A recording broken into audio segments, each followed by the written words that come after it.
Hey, so me and my husband were having a conversation this morning and we were talking about our triggers, and he's like, yeah, when you say this, it really triggers me.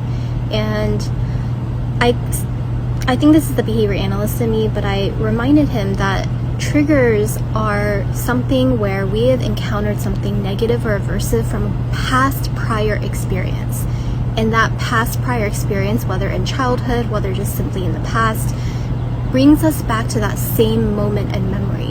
It brings us back to all the surrounding stimuli and feelings that come up of shame or how painful that memory was in the present moment. And so when we get, quote, triggered, it's not so much about what that person says or a person's behavior.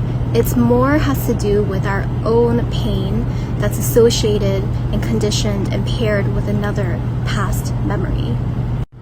And I think this is a reminder that a lot of us need, most of us need, because when we say that person triggered me, we have to remember that it is likely a very vulnerable pain that we are not addressing ourselves, we're not offering self-compassion for ourselves, and not so much to do with a person's behavior.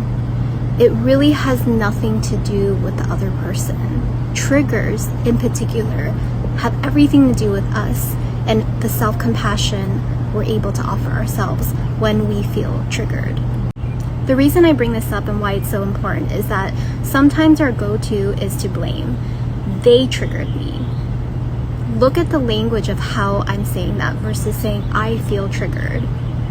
When I say they triggered me, it's believing that they are at fault.